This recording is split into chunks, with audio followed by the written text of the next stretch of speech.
Panorama group, जो सोचता है वो करता है। नमस्कार, भारत लाइव देख रहे हैं आप। बिहार में कुछ भी कहना ये बहुत जल्दबाजी हो जाती है कि सब कुछ सेट हो गया है, क्योंकि हर पल हर एक समय में एक नई राजनीति करवट ले लेती है। जिस प्रकार से बिहार के राजनीति में 28 जनवरी को नीतीश कुमार ने एनडीए का गठबंधन किया, नई सरकार बन गई, लेकिन ये नई सरकार कितनी मजबूत है ये कहना भी बेहद जल्दबाजी हो जाएगा। नई सरकार कितने दिन तक टिकेगी, नए सरकार में नीतीश कुमार भाजपा के साथ कब तक रहेंगे, ये भी लोगों के समझ से परे है, क्योंकि जो परिस्थितियां बदल रही हैं बिहार के राजनीति में। देखिए, फ्लोर टेस्ट का समय है, 12 तारीख को बजट सत्र की शुरुआत होगी और इस बजट सत्र में फ्लोर टेस्ट भी देना होगा। एनडीए गठबंधन के जो विधायक हैं उन विधायकों को ये बताना होगा कि हम साथ हैं एनडीए गठबंधन के, हम कहीं भाग नहीं रहे। लेकिन इन 10 दिनों के अंदर के अगर कई लोगों के बयान अगर आप उठा के देखेंगे तो बयानों में स्पष्ट रूप से झलक रहा है कि खेला तो होगा। देखिए, आज अपने विधायकों के साथ श्रवण कुमार अपने आवास पर एक बैठक बुलाए थे। बैठक एक भोजन का, बैठक नीतीश कुमार को आने के लिए नीतीश कुमार और विधायकों के बीच जो संवाद स्थापित होना था उसके लिए श्रवण कुमार ने एक बड़ी बैठक बुलाई थी। इधर भारतीय जनता पार्टी भी अपने सभी विधायकों को गया लेके चली गई है। डर कहीं ना कहीं समा रहा है कि 12 तारीख से पहले ऑफर आ जाएंगे लालू प्रसाद यादव की तरफ से, तेजस्वी यादव की तरफ से, तो कुछ बड़ा खेल हो सकता है। लेकिन इस बैठक में, श्रवण कुमार के बैठक में जो परिस्थितियां उत्पन्न हुई हैं उस पर बाबा से हम जानते हैं कि क्या वाकई में सभी विधायक पहुंच पाए थे वहां पर। चलिए, बाबा भी हमारे साथ जुड़ गए हैं। बाबा, श्रवण कुमार के आवास पर एक बैठक बुलाई गई थी जदयू के सभी विधायकों की। वहां पर ये जो सूचनाएं मिली हैं कि विधायक सभी नहीं पहुंच पाए, क्या माजरा है बाबा? देखिए रत्नेश, 48 घंटे का समय बड़ा कठिन गुजर रहा है जी। हमने 72 घंटे की बात कही थी कि 72 घंटे से हम लगातार ये कमेंट्री जारी रखे हुए हैं कि आखिर पल पल क्या बदल रहा है बिहार में। जैसा कि आपने भी बताया, ये चर्चाएं सिर्फ बिहार की राजधानी पटना में नहीं बल्कि दूर दराज जहां आप लोग हैं, चाहे वो किशनगंज की बात करें, अररिया की बात करें, सुपौल की बात करें, पूर्णिया की बात करें, कटिहार की बात करें, ये सभी जगह में इसी बात को लेकर के संशय है और लोग चर्चा भी कर रहे हैं कि नीतीश कुमार ने क्या किया। नीतीश कुमार ने पाला बदलने के बाद फायदा या घाटा बिहार का क्या कराया और खुद की पार्टी और खुद के लिए क्या कराया। तो एक तरफ जो सीधा नजर से आप देखिएगा रत्नेश, तो साफ नजर आता है कि नीतीश कुमार एनडीए की तरफ आ करके कहीं ना कहीं इस बात की सिक्योरिटी प्राप्त करना चाहते थे कि आने वाले 2024 के चुनाव में, क्योंकि अभी तो वो सरकार में है ही जी, नीतीश कुमार चाहे इस खेमे में रहे चाहे उस खेमे में रहे, मुख्यमंत्री की कुर्सी उनकी जा नहीं रही है। बिल्कुल। और नीतीश कुमार का फर्स्ट और लास्ट जो विल है वो यही है कि वो कुर्सी से चिपके रहे। लेकिन इन सब के बाद ये अब बहुत जरूरी हो गया है कि नीतीश कुमार 12 तारीख को क्या करेंगे। नीतीश कुमार 12 तारीख को फ्लोर पे अपना बहुमत साबित करेंगे या फिर जो चीजें आज देखने को मिली, जैसा कि आपने अभी बताया भी कि श्रवण कुमार के आवास पर चल रहा था भोज, उसके लिए विधायकों को फोन किया गया। जो हमारी जानकारी है, आवास अभी भी श्रवण कुमार के आवास पर हैं। इंतजार इस बात का हो रहा है कि अभी भी विधायक आ सकते हैं, लेकिन अब तक जो हमारे पास जानकारी अब्बास के द्वारा आई है, हम चाहते हैं कि थोड़ा सा आप भी अब्बास वाली बात सुन लीजिए जी। उसके बाद फिर आगे की चर्चा शुरू करें हम लोग, तो ज्यादा बेहतर होगा। क्योंकि बिहार में जो ये राजनीति है अपने विधायकों को समेट कर सहेज कर रखने की, में कहीं ना कहीं लालू प्रसाद आगे निकल चुके हैं। लालू प्रसाद के विधायकों के बारे में भी कहा जा रहा है कि उनके कई विधायक मिसिंग हैं। लेकिन आप समझिए कि अगर लालू प्रसाद के 1 दर्जन विधायक मिसिंग हैं तो नीतीश कुमार के तो 30-32 विधायक मिसिंग हैं। बिल्कुल। नहीं पहुंचने का मतलब तो बहुत कुछ ना होता है। जी जी जी। तो ये किस तरह की राजनीति चल रही है। भाजपा ने अपने विधायकों को सहेज लिया, सभी को गया लेकर चल।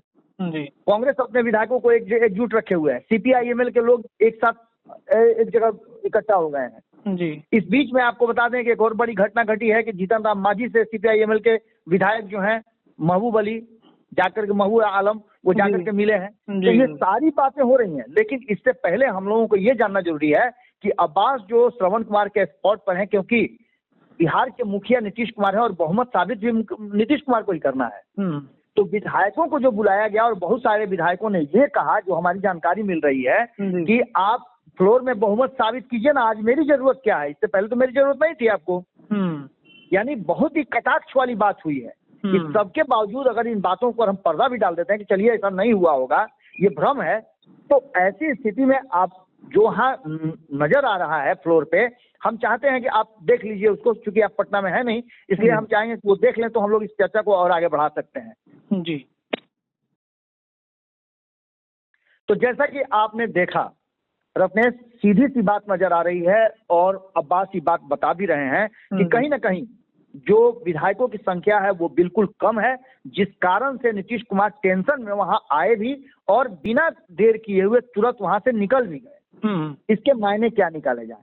तो अब हम उस सवाल पे आते हैं जिस सवाल के लिए हम लोगों ने ये जो एपिसोड लोगों के बीच में लाने का जो तैयारी किया है, उसके पीछे का कारण यही है कि वर्तमान जो बदली हुई परिस्थिति में नीतीश कुमार फायदे में है या नुकसान में है। तेजस्वी का साथ होने का नीतीश को फायदा होगा या फिर नुकसान में है नीतीश कुमार? बिल्कुल बिल्कुल। तो अब जो वर्तमान स्थिति है, तो नीतीश कुमार को क्या है, तो नीतीश कुमार को लोकसभा के चुनाव में उनकी 16 सीटें हैं जो 2019 में वो जीत करके आए थे, उसे बचाना है। तो क्या वो बचा पाएंगे? ऐसा नहीं लगता है, क्योंकि नीतीश कुमार के तरफ, नीतीश कुमार को इन 15-16 सालों 18 सालों में जो एंटी इनकम्बेंसी नीतीश कुमार पर आई है और अविश्वसनीय हो गए हैं, जनता भी इस बात को अब समझने लगी है।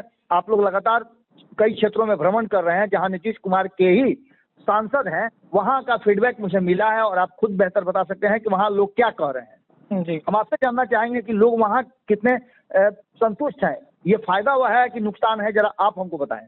देखिए, लोगों के मन में बाबा इधर क्षेत्र में अगर आप जाएंगे तो नीतीश के प्रति थोड़ी सी नाराजगी तो है, क्योंकि जब तक वो भरोसा कर रहे हैं तब तक नीतीश कुमार पाला बदल रहे हैं, जिस वजह से थोड़ी सी नाराजगी तो उनकी दिख रही है। ऐसे में बार बार अगर पाला बदलेंगे नीतीश कुमार तो नुकसान हो रहा है। मुझे लगता है कि कई विधायक इस वजह से भी नाराज होंगे कि नीतीश कुमार लगातार पाला बदलते हैं। अभी सब कुछ जैसे मान लीजिए कि होता है कि घर जो है वो अभी हम तैयार ही कर रहे हैं, तब तक पता चला कि कहीं से घर में सिलन लगने लगा, पेंट छोड़ने लगा, ये स्थितियां उत्पन्न हो जाती हैं। तो कहीं ना कहीं लोगों के मन में भी और विधायकों के मन में भी नाराजगी रहती है। हमारे संपादक भी मौजूद है हमारे साथ, ये भी विशेष रूप से क्षेत्र भ्रमण कर रहे हैं, सर भी देख रहे हैं। सर, जो मैंने बातें कही कि विधायक शायद इस वजह से भी नाराज है कि अभी सब कुछ प्लॉट तैयारी हो रहा है, तब तक ध्वस्त हो जा रहा है। देखिए, आप दोनों लगातार तेजी से बदल रही बिहार की घटनाक्रम को दिखाने की कोशिश कर रहे हैं। मैं तो एक विश्लेषक हूं, तो मेरा जो नजरिया इस पूरे घटनाक्रम पर है वो बड़ा एक पक्षीय है। मैं एक तरफ ही देखने की कोशिश कर रहा हूं, एक तरफ ही इस पूरे घटना को उतारने की कोशिश कर रहा हूं, ताकि दर्शकों को समझाना आसान हो जाए। आपने और बाबा ने जो बातें की उनमें से एक महत्वपूर्ण सार निकल रहा है, वो ये है कि कहीं ना कहीं विधायक बुलाने पर भी नहीं आए, लेकिन आप इसे इस तरह से न देखें कि ये, क्योंकि आज बहुमत साबित नहीं करना है जी। आज एक मुलाकात करके गेट टुगेदर करने की बात की जा रही है। देखिए, जो जनप्रतिनिधि हैं, बाबा ने कहा कि आप साबित कीजिए, हम आज आप तक आवश्यकता नहीं पड़ी तो अब आवश्यकता क्यों पड़ रही है इस तरह से बैठक करने की? नाराजगी होगी, नाराजगी इसलिए होगी क्योंकि नीतीश कुमार पाला बदलते हैं, ये नाराजगी कारण नहीं है। पाला बदलने से पहले नीतीश कुमार किसी से राय नहीं शुमारी नहीं करते हैं। पूरी की पूरी घटनाक्रम वो अपने दिमाग में रखते हैं और केवल अपने स्वेच्छा से वो इधर से उधर पाला बदल देते हैं। जनप्रतिनिधियों का जदयू में बिल्कुल इज्जत नहीं है, चाहे सांसद हो, विधायक हो या जो हो, कोई उनको सुनने वाला नहीं है। कभी ललन सिंह बिठा दिए जाते हैं उनके माथे पर, कभी आरसीपी सिंह, कभी कोई, और इसकी वजह से होता क्या है कि जो आता है वो चाय से ज्यादा केटली गर्म कर देता है। और जनप्रतिनिधि जो जीत कर आते हैं चुनाव, जिनकी वजह से जदयू पार्टी बनी हुई है, उस पार्टी को चलाने वाले उन जनप्रतिनिधियों का ये अपमान है और लोकतांत्रिक ढांचे का भी कहीं ना कहीं उन्मूलन है। जो संघीय ढांचा हमारे देश में है और जिस ढांचे पर आधारित हमारी चुनावी व्यवस्था है, जिसमें पार्टियों को भी अपने संविधान को फॉलो करना होगा, आंतरिक चुनाव को फॉलो करना होगा, हायरार्की को फॉलो करना होगा, उसको कहीं ना कहीं एक मेवता बदल में लाकर चुनौती दी जाती है। अब आज देखिए, इस पार्टी का संविधान कहता है कि एक व्यक्ति 2 पद नहीं रख सकता है। नीतीश कुमार के पास कितने पद है बाबा? नीतीश कुमार के पास कम से कम 7 से 8 मंत्रालय हैं। मुख्यमंत्री हैं, पार्टी के अध्यक्ष हैं। अब एक बात मुझे बताइए बाबा, जिस व्यक्ति को कुछ दिनों पहले तक जदयू को भाजपा के लोग जदयू के अंदरूनी कहते थे कि वो क्वालिफाइड नहीं है बिहार के समाज चलाने के लिए, उनकी मनोस्थिति ठीक नहीं है, उस व्यक्ति के पास इतनी ताकत रहनी चाहिए क्या? बिल्कुल नहीं रहनी चाहिए। और अगर विधायकों की बात मैं करूं तो कई विधायक कई बार से जीत कर आ रहे हैं। अरे रत्नेश सदा को तो लॉटरी लग गया मांझी की वजह से, आज तभी 10-20 बार और जीत के आते तब भी शायद मंत्री नहीं बन पाते। ये तो हाल है। पिछड़ों को बढ़ाने के नाम पर पिछड़ों का ही शोषण किया जाता है। जीत कर आ भी गए जनप्रतिनिधि तो उनको मौका नहीं मिलता है। तो बाबा मैं ये मानता हूं कि आज के मीटिंग में नहीं पहुंचकर एक सांकेतिक मैसेज दिया गया है नीतीश कुमार जी को विधायकों के द्वारा, और इसीलिए विधायक नीतीश कुमार की नाराजगी है। मैं अभी भी दावे के साथ कह रहा हूं बाबा, एक विश्लेषक के तौर पर जिस कॉन्फिडेंस से मैं कहता था कि बिहार में सरकार बदलेगी और वो बदली, उसी कॉन्फिडेंस से मैं दावा करता हूं कि कोई भी खेल नहीं होगा।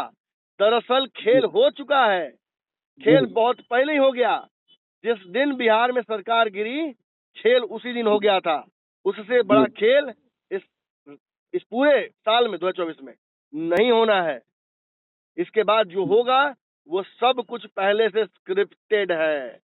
बिहार में एनडीए बहुत तेजी से बहुमत की ओर भाग रहा है।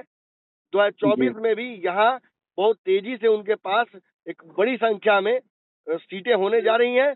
क्लीन स्वीप भी हो सकता है।